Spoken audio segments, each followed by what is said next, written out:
ہاتھ چھوٹ گئے۔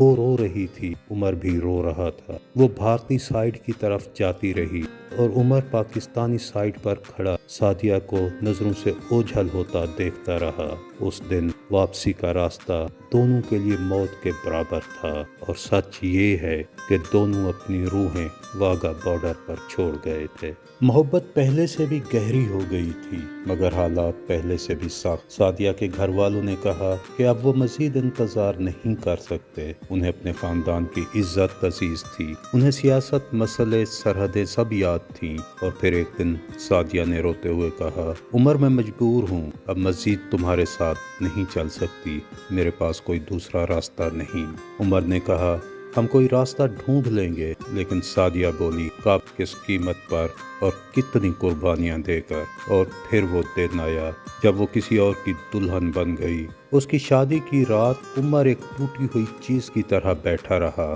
ہاتھ موبائل پر تھا، لیکن اس پر صرف خاموشی تھی، کوئی کال، کوئی میسج، کچھ نہیں۔ وہ کسی اور کی ہو گئی تھی، اور عمر اپنی ناکام محبت کا ماتم کر رہا تھا۔ پورا 1 سال گزر گیا۔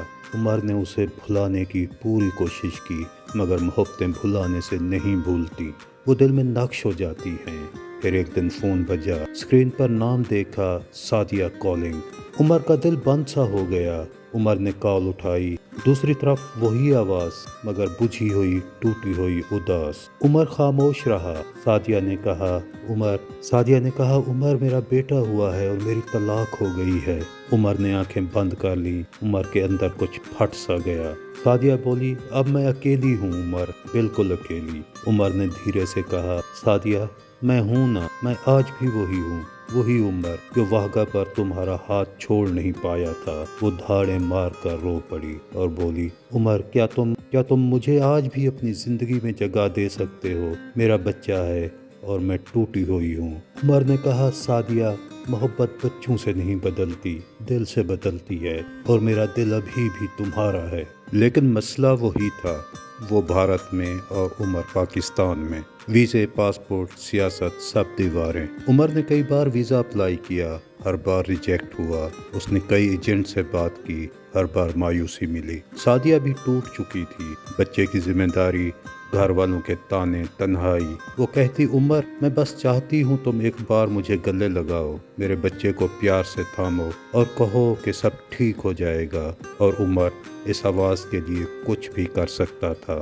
آخرکار عمر نے فیصلہ کیا، چاہے جیل جانا پڑے، چاہے وہاں جا کر مر جائے، چاہے کچھ بھی ہو جائے، لیکن وہ سعدیہ تک ضرور پہنچے گا۔ اور ایک دن حدوں کے کڑے راستوں سے گزرتا ہوا عمر بھارت پہنچ ہی گیا۔ اب عمر ممبئی پہنچ چکا تھا، مگر اس کا دل صرف ایک خاموش آواز ڈھونڈ رہا تھا۔ اس نے سعدیہ کو میسج کیا، سعدیہ میں ممبئی پہنچ چکا ہوں۔ سعدیہ نے فوراً رپلائی دیا اور ہندوستان گیٹ کی لوکیشن بھیجی، اور خود بھاگتی ہوئی گیٹ کی طرف روانہ ہو گئی۔ عمر بھی ٹیکسی پر سوار ہوا اور گیٹ کی طرف روانہ ہو گیا۔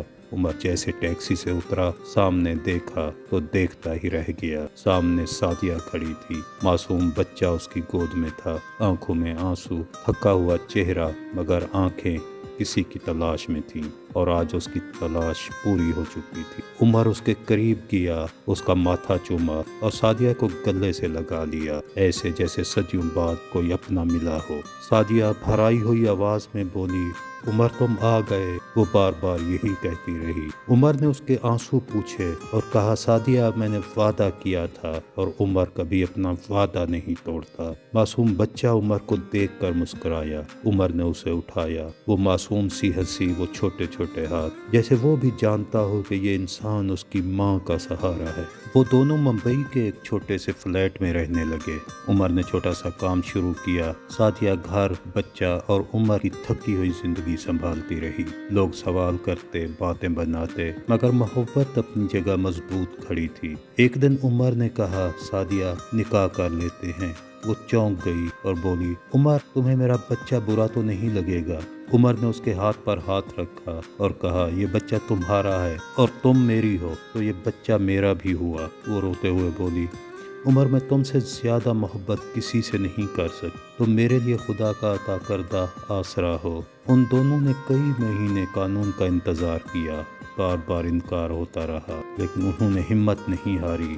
آخر ایک دن بین الاقوامی قوانین میں تبدیلی ہوئی، کراس بارڈر شادیوں کی خصوصی اجازت کا قانون پاس ہو گیا۔ انہوں نے درخواست دی، لمبی پروسیسنگ کے بعد آخر اجازت مل گئی۔ ممبئی کی ایک چھوٹی سی مسجد میں، جہاں صرف چند گواہ تھے، مولوی صاحب نے نکاح پڑھایا۔ عمر نے اس کا ہاتھ تھاما اور کہا، قبول ہے۔ سعدیہ نے بھی نم آنکھوں سے کہا، قبول ہے عمر، ہمیشہ کے لیے قبول ہے۔ اور یوں وہ محبت جسے سرحدیں، حکمران، حالات، لوگ سب روکنے کی کوشش کرتے رہے، آخرکار جیت گئی۔ دوستو، اگر آپ کو لگتا ہے کہ محبت سرحدوں سے چھوٹی ہے تو آپ نے محبت دیکھی ہی نہیں۔ محبت اگر سچی ہو تو وہ صرف دل سے چلتی ہے، دنیا جیت لیتی ہے اور تقدیر کو بدل دیتی ہے۔